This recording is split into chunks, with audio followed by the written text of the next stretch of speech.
Record. I'm gonna play. All right. So our theme tonight is Resurgence. And I have talked with many of you who kind of feel like you're in this funk of just, you were at this one point of your business where you woke up at 5 a.m. with a bunch of energy to check in with your challengers and do all your things with your business. And it was exciting and fun and passion filled. And then at some point that fizzled out or went away or life took over or whatever. Or there's others who maybe you never really even got started with what you wanted to accomplish with your business. You just kind of never took that first step. Or maybe you took the first step, but you never moved on to the second step.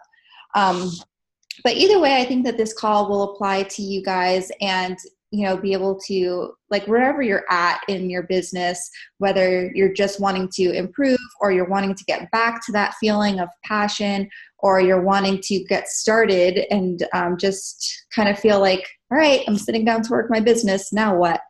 I think that this will help. But I have a couple of just some updates and stuff like that I wanted to talk about. So the Success Club gift for this month, if you hit SC5 or SC10 in March, you get a Beachbody Performance sampler pack of Energize. I think you can choose between Energize or Hydrate, or maybe it's just the Energize. But either way, the Energize is a great one to have in the travel, if you use it for traveling, or it's a great one to use for samples too. And for those of you guys that do live classes, that's also a great way for you to be able to share those. I've seen a lot of coaches use them in their challenge groups as little giveaways, for inviting people in your free groups and things like that. So that's a great one. There's still time to hit Success Club this month. Also, April 8th is Super Saturday, so I know that several of you guys are hosting Super Saturdays yourself, and then we have some people that are speaking at Super Saturdays. I am personally going to be speaking in Alberta, in Canada, at Sean Bourguignon's event.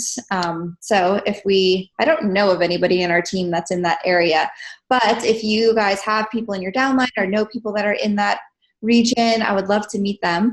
But either way, make sure that you find an event. I know Tanya is hosting an event. I talked to Nicole Cabe over the weekend, and her and Sue Erickson and Tracy are hosting an event together.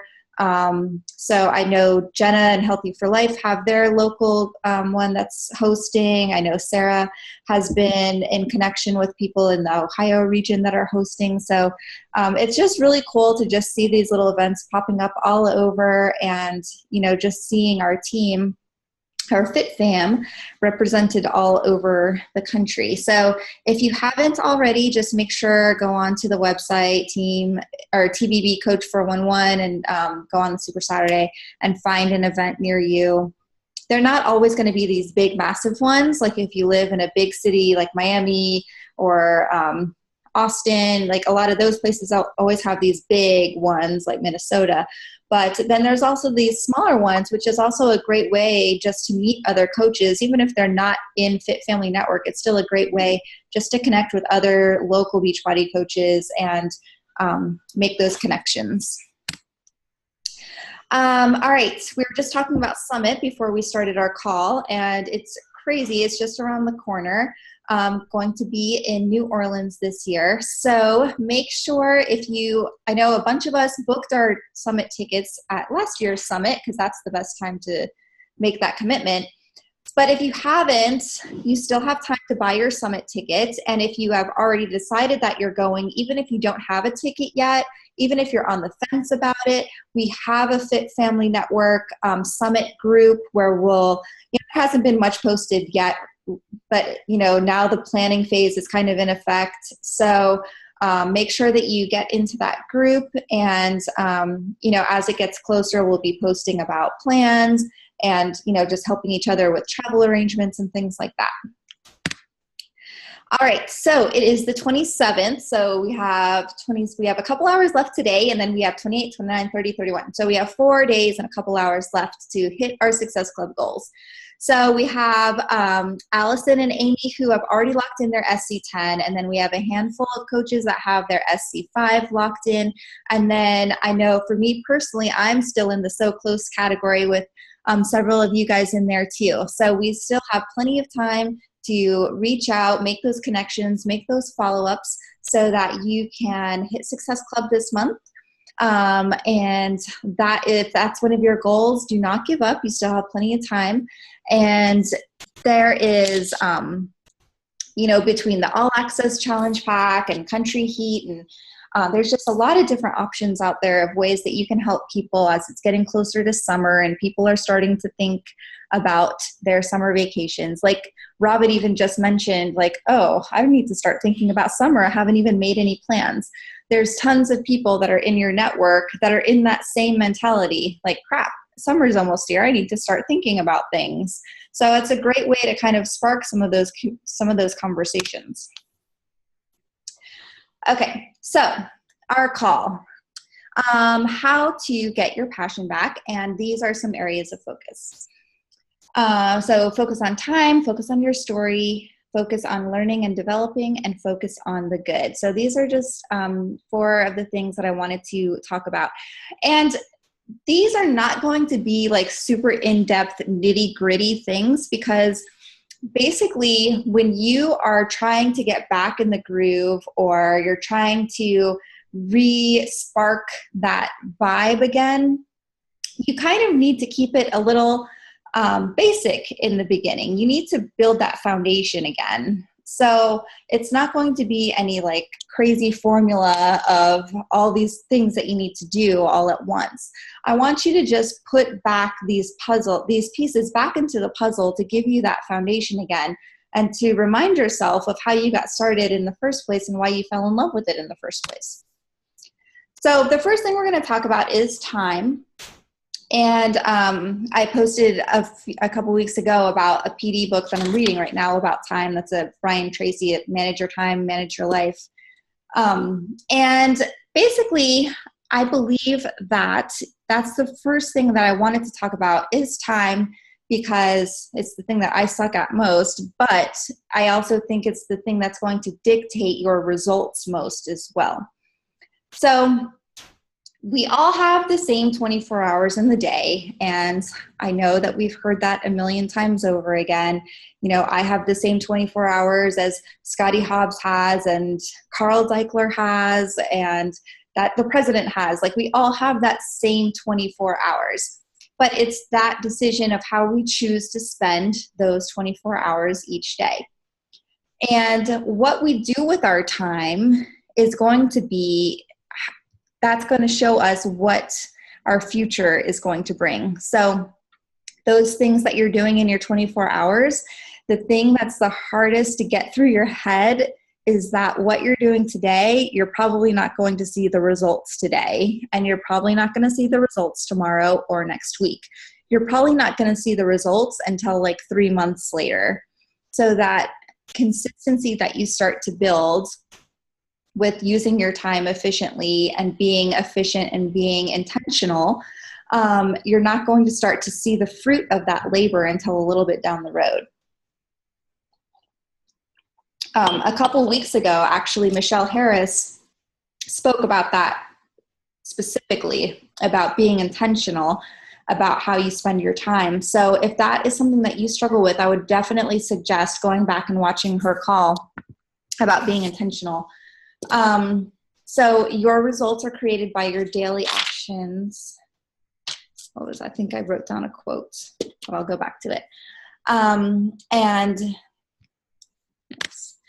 Okay, so you can control the controllable. So have you ever heard, there's that one analogy that I really love, and I've heard it like in Beachbody type trainings, but I've also even heard it like in church like messages and stuff like that.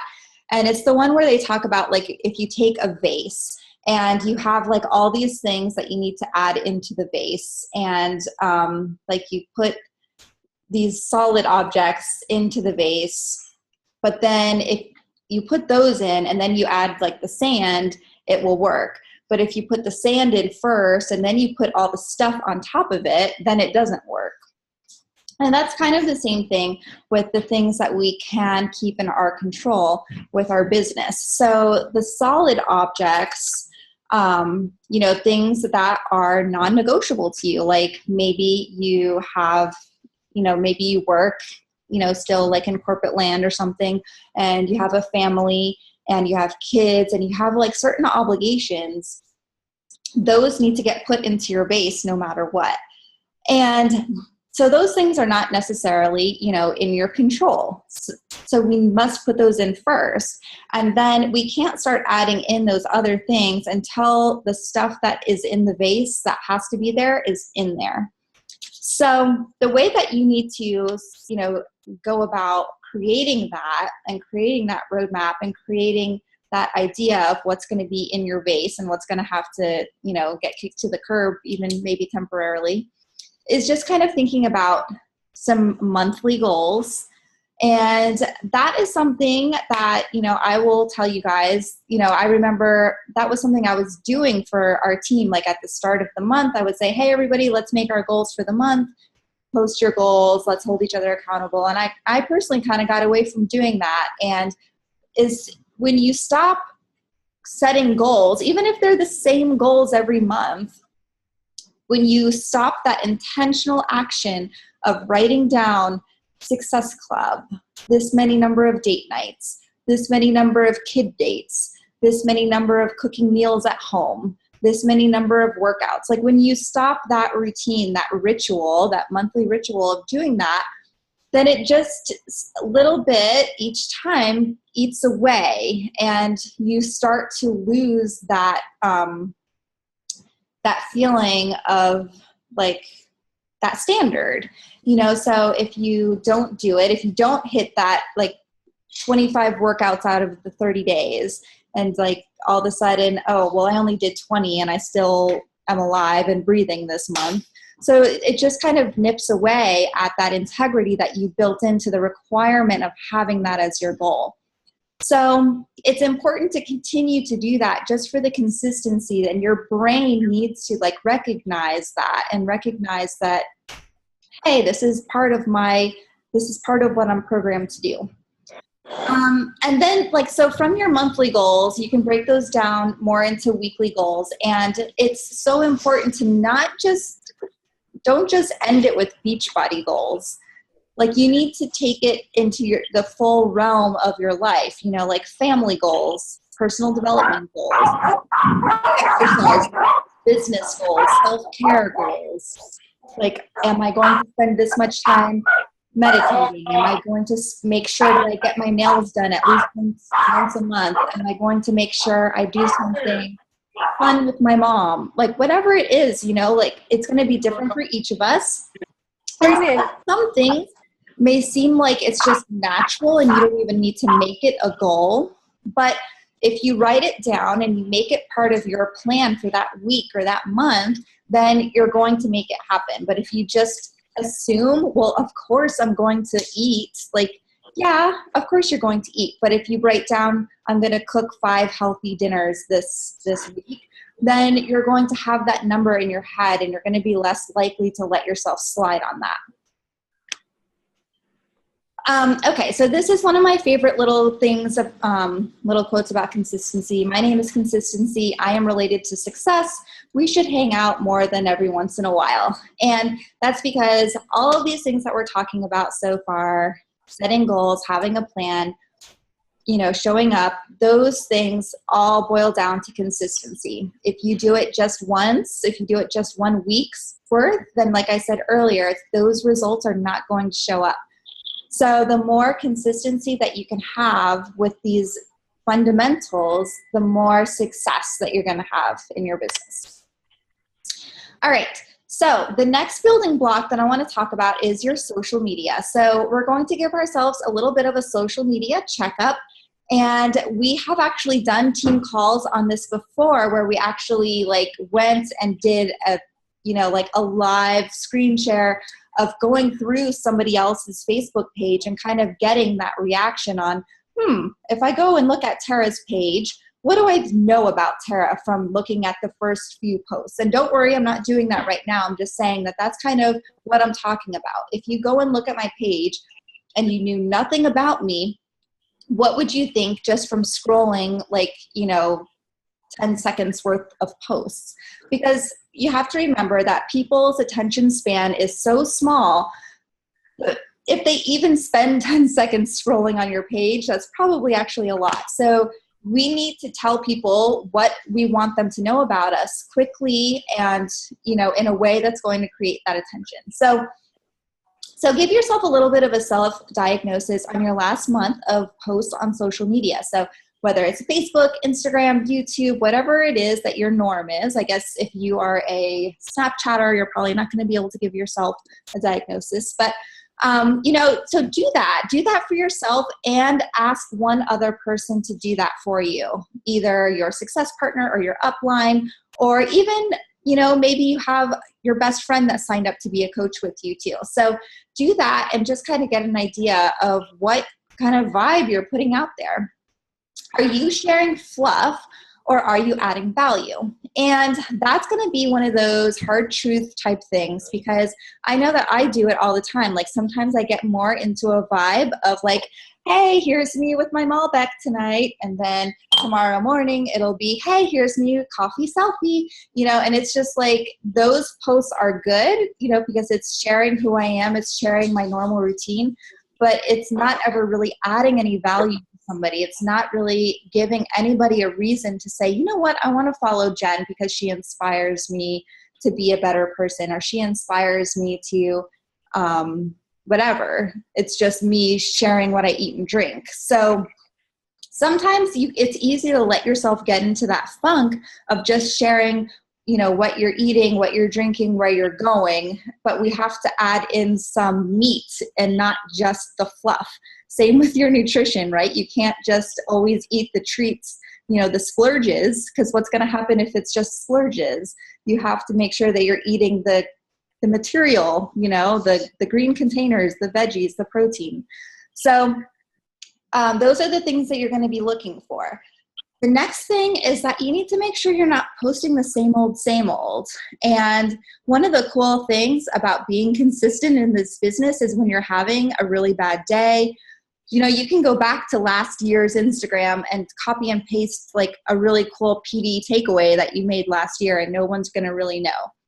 But if you're getting into a habit or a routine of doing that most of the time, then there's probably something wrong. If you're posting the same old stuff and there's never anything new, then there's no reason for people to continue to follow you and check in with you. And that's just something that you need to kind of give yourself a real check on and just see if it's just the same old thing.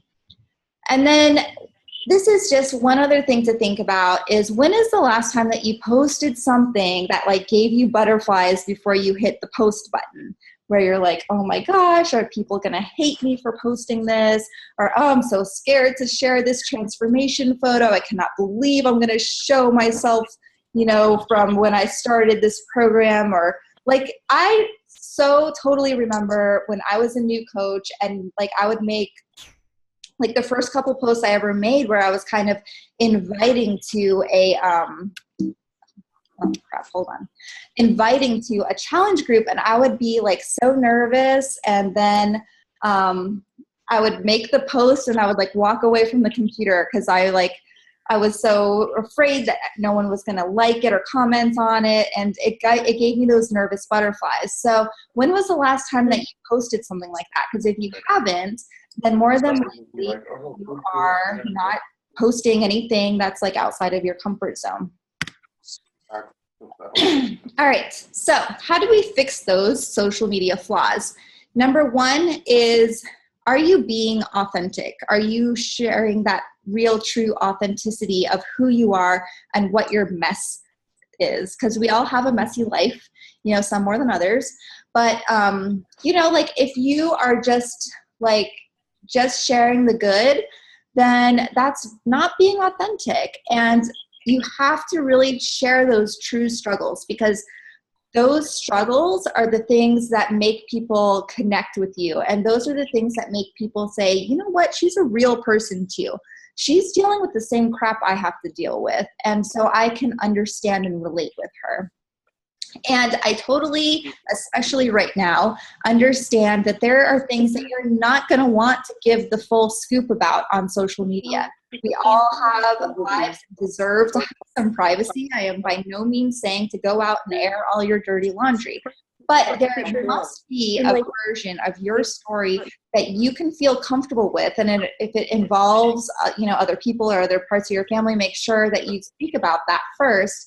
But there must be a version that you can share that's going to allow your audience to know that you're a real person, that you have real struggles, and a way that you can add value through that. And the way to do that is to just really think like, what helped you in that struggle? What changed your mindset? What helped you overcome your struggle? If it was something, health and fitness related, like you can share about your struggle to maintain any kind of schedule or consistency and, constantly falling off the wagon and having a hard time getting to the weekend. And, those things, those real life things that we deal with. And you do not have to wait until you have overcome these struggles. If your struggle is still ongoing, you can share the current status. You can say, you know what, I still suck at this, but I am trying, and this is what I'm doing to try. Okay. The next one is, what are you feeding your mind? And I just wrote down a couple of suggestions for personal development. And the first one, the 12-week year, I wrote that one down mostly based on the first topic we talked about relating to time and goal setting. And that I know that there was actually a group that our team did. Actually, I believe Nicole Murray kind of had that one up. And that one's a great one for that topic. Eat That Frog is a great book for struggling with procrastination. And then The Slight Edge is probably like the number one book I want people to read that are wanting to be successful in this business. But what I really want to talk about with this subject, personal development in particular, is what is it that you are struggling with? You don't need to just read whatever somebody posted in the team page today, like, hey, just started this book, I love it, here's me reading it at the beach. Like, just because it sounds like a good book and it looks like a good book, and it may be a good book, but is it what you need right now? Do you need a feel good, you can do anything book, or do you need a book that's going to teach you how to be a strong leader? Or do you need a book that's going to teach you how to help your challengers with nutrition? Or do you need a book that's going to help you with time management or goal setting? So those are the things that you need to be real with yourself about. And just because one book may be enjoyable to you, is it really pushing you? And is it really allowing yourself to grow your mind? Reading is just as much of building your mind muscle as we do when we're working ourselves out and we're building our physical muscles. You have to push yourself. It's going to be uncomfortable. It's not always going to be enjoyable, but we sweat through it. We get through it. We're sore. We complain the next day, but we still show up and do it because we want to get stronger. Same exact thing with your mind muscle. You don't need to always just read feel-good, rah books. You need to do things that are going to teach you something new, a new skill. So when you are deciding where you need to be, what you need to do to grow yourself, I would just challenge you to really think where you need that development. And the last thing, focus on the good. There is a lot of things that can happen in this business that can bring you down. There's a lot of rejection. There's a lot of your own life bringing you down. There's a lot of feeling let down when somebody said they were going to purchase and they didn't, or you have a coach that signs up that wants to do all these amazing things and then you never hear from them again. And then there's this challenge group that you created and had all this interest, and then it's crickets. Trust me, I totally understand that there is a lot of things that can really go against your self-worth or self-esteem and just really drain your cup.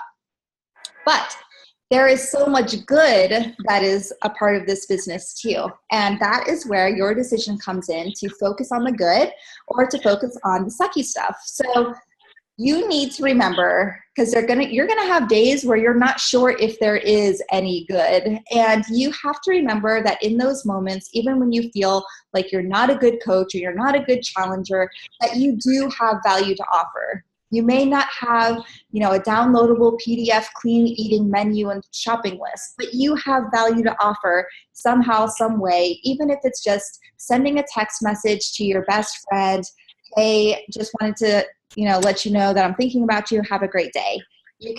There's so many little things that you can do to just brighten somebody's day, and that is value.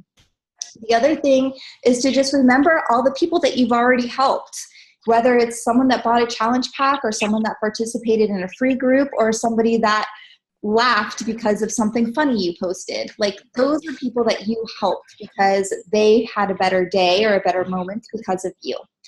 And last thing is, give yourself credit even when you've fallen short, even when you didn't hit your goal or you didn't achieve what you wanted to achieve. You still need to give yourself credit that you even showed up to try, because there are the majority of Americans, like I think I read in that I did a Facebook Live video in Fit Family Network a little while ago about goal setting, and talking about how like only 10% of Americans actually set goals.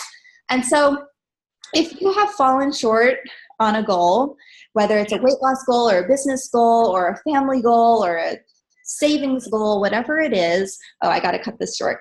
The fact that you had a goal to begin with is great and awesome, and that makes you remarkable compared to most Americans. So yay for having a goal, even if you didn't hit that goal.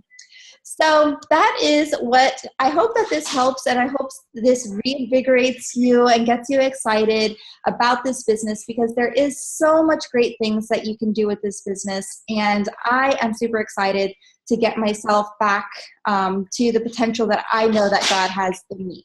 So I'm going to post a call to action slide in the team page, and I want to hear your guys' takeaways, and I want to create our own little Resurgence team that is going to kind of bond together, and we'll be our own little army together of people that are wanting to just get stronger with each other. So I hope you guys have an awesome night. Thank you guys for joining me, and I will see you later. Bye.